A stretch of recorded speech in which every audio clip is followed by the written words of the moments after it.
प्रिय श्रोताओं, मैं आपकी अपनी स्मिता द स्टोरी टेलर। कहते हैं प्यार का कोई नाम नहीं होता, प्यार में कोई शर्त नहीं होती। प्यार सिर्फ प्रेमी और प्रेमिका के बीच नहीं, पति और पत्नी के बीच ही नहीं होता। प्यार हर रिश्तों में होता है, जिनसे हम या हमारी ज़िंदगी जुड़ी होती है। हम सभी उससे प्यार करते हैं। किसी के प्यार को अपनाने की सज़ा अपनों की जुदाई नहीं होती है, लेकिन आज पंकु को ये बर्दाश्त करना था। आज उसे अपने प्यार को चुनने की सज़ा अपनों की जुदाई मिली थी। अब तक आपने मेरी कहानी में सुना कि शादी के बाद पंकु पूरी तरह से थक गई थी, तो माँ ने घर की उसके रिलेटिव में आए हुए उसके कज़न सिस्टर्स को बोली कि जाके पंकु को उसके कमरे में ले जाने, ताकि वो आराम कर सके। अब आगे सारी लड़कियां मुझे रूम में ले जाने को तैयार हुई। उन्होंने मुझे प्यार करते हुए बोला, सॉरी बेटा, थक गई हो ना। मैं बोली, नहीं माँ, मैं ठीक हूँ। तो माँ ने बोला, बस 1-2 दिन, फिर आराम ही आराम है। समाज है ना बेटा, करना पड़ता है। मैं बोली, मैं ठीक हूँ, कोई बात नहीं। शांतनु कमरे में पहले से थे। मैं जैसे ही कमरे में आई, उन्होंने घर की हाउस हेल्पर जो थी उनको बोला, संगीता दी प्लीज़ 2 कप कड़क चाय और कुछ खाने को ले आइए। दीदी बोली, जी भैया। जैसे ही बोलकर वो कमरे से बाहर गई, शांतनु ने कमरे का दरवाज़ा बंद कर लिया और मुझे गले से लगाकर रोने लगे। शांतनु को ऐसा रोता देख मैं घबरा गई। मैंने बोला, क्या हुआ आपको, कोई बात है क्या? वो बोले, नहीं, मुझे यकीन नहीं हो रहा कि मेरा पहला बचपन का प्यार आज मेरे साथ है। मैंने पीछे अपने आप को करते हुए बोला, यकीन कर लीजिए। ये बोलकर मैं जैसे ही पीछे हटी तो उन्होंने वापस खींच लिया, प्लीज़ दूर नहीं जाओ। तो मैंने धीरे से बोला, मुझे ज्वेलरी और ये भारी कपड़े चुभ रहे हैं, क्या मेरे सर में दर्द भी हो रहा है? शांतनु बोले, क्या? मैं बोली, मेरे सर में जोरों का दर्द भी हो रहा है। वो मुझे अपने पास खींचते हुए बोले, इधर आ। उन्होंने मुझे बेड पे बिठाया। रूम बहुत सुंदर था और वेल मेंटेन था। मेरे लिए एक नया कबर्ड बनाया गया था। शांतनु बोले, उतार इतनी ज्वेलरी, कौन पहनता है? धीरे धीरे उन्होंने मेरी ज्वेलरी उतारने में मदद की। जब फाइनली मैंने अपने बालों को खोला तो पूरा बिस्तर सिंदूर से फैला हुआ था। चारों तरफ ऑरेंज ऑरेंज सिंदूर फैले हुए थे। तभी दरवाजे पे नॉक हुआ तो शांतनु ने बोला, हाँ दीदी, आ जाइए।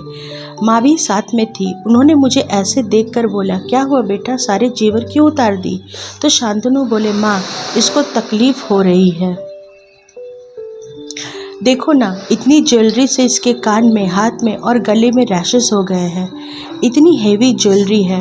माँ बोली, बेटा अच्छे से इन सब ज्वेलरी को आप रख लीजिए कवर्ड में। मैं बोली, माँ मुझसे नहीं होगा, आप रख दीजिए, मुझे नहीं आता इन सबको संभालना। माँ हंसने लगी।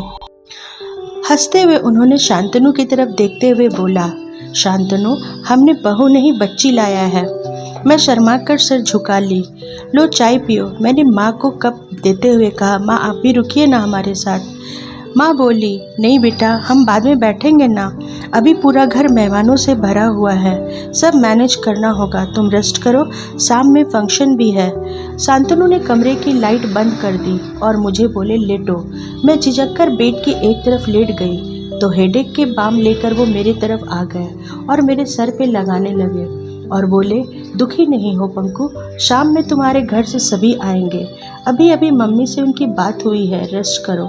इतना सुनते ही मेरे आंखों से आंसू निकल गए और रोते रोते कब नींद आ गई पता ही नहीं चला। 4 दिनों से सोई नहीं थी तो मैं तुरंत ही सो गई। शांतनु भी मुझे पकड़कर सो गए। जब मेरी आंखें खुली तो अचानक कमरे में मुझे आवाज़ सुनाई दी। मैंने देखा शांतनु मेरे काफ़ी करीब बैठे हुए थे।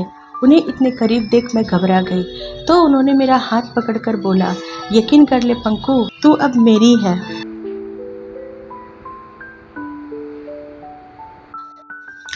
सर का दर्द ठीक हुआ? मैंने हाँ में सर हिला दिया। 5 बज गए, चलो जाओ नहा लो, फ्रेश हो जाओ, पार्लर वाली दीदी भी आ रही होंगी तुम्हें रेडी करने को। मैं जैसे ही उठने लगी तो लहंगे में फंसकर गिरने ही वाली थी तो शांतनु ने मुझे थामते हुए बोला, संभल कर पंकु, मेरी जान बसती है तुझ पे, अपना ख्याल रख। मैं सॉरी बोलते हुए बाथरूम की ओर चल दी।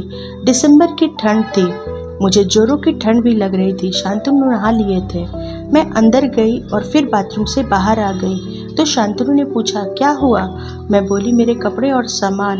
बोले, अपना कबर्ड खोल।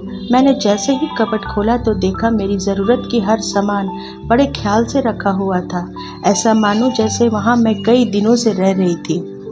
मैं रोने लगी ये सब देखकर। तो वो घबराकर बोले, क्या हुआ पंकु, कुछ कमी रह गई क्या? मैं बोली, नहीं, कोई किसी को इस हद तक प्यार कैसे कर सकता है? आपको इतना सब्र कैसे आता है? मैं तो हमेशा आपके प्यार के बदले बेरुखी देती रही। आपने गलत लड़की से प्यार कर लिया है शांतनु।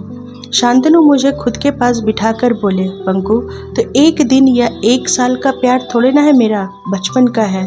मैं जब से प्यार को समझा हूँ मैंने सिर्फ और सिर्फ तुमसे ही प्यार किया है। तो उस एहसास में सिर्फ मैंने तुम्हें देखा है। तुम भी तो मुझसे प्यार नहीं करती थी, लेकिन मेरी शादी के प्रस्ताव का तुमने अनादर नहीं किया। तेरे मेरे लिए इतना सम्मान ही मेरे लिए काफ़ी है। तुम मेरी हो पंकु, और सिर्फ मेरी। इतना कहते हुए उन्होंने फिर से मुझे अपने गले से लगा लिया। आज शायद मैं उनसे प्यार करने लगी थी और उनके एहसास को भी समझने लगी थी। शाम में रिसेप्शन हुआ। सभी आए थे, लेकिन मेरे घर से सिर्फ रौनित भैया आए थे। मुझे तो रोना ही आ गया। जब पगफेरे की बात हुई तो रौनित भैया बोले कि घर के सभी लोग रोशनी दीदी के ससुराल गए हैं, वहाँ कुछ प्रॉब्लम हो गई है, तो आंटी पगफेरे के लिए पंकु को मंदिर लेके जाना है और फिर वहीं से विदा कर दिया जाएगा। शांतनु और शांतनु की मम्मी कुछ नहीं बोले। वो बोले, हाँ ठीक है, कोई बात नहीं बेटा। लेकिन मैं तो रोने ही लगी। शांतनु ने पूछा, क्या हुआ पंकु? मैंने रोते रोते बोला, मेरा मायका सच में आज छूट गया। उन लोगों ने मुझे छोड़ दिया। अब मैं अपने घर कभी नहीं जा पाऊंगी, कभी भी नहीं। शांतनु चुपचाप मेरे चेहरे को देखते रह गए। प्रिय श्रोताओं, उम्मीद है कि आप सभी को मेरी कहानी पसंद आ रही होगी। श्रोताओं, अपना प्यार मेरी कहानियों को हमेशा देते रहें। इसके लिए मेरे इस चैनल को ज़्यादा से ज़्यादा लाइक करें और शेयर करें अपनों के साथ। सब्सक्राइब करें ताकि मेरी हर कहानी आप तक समय पर पहुँचे। मिलती हूँ मेरे अगले वीडियो में। तब तक खुश रहें, अपनों को खुश रखें, स्वस्थ रहें। नमस्कार।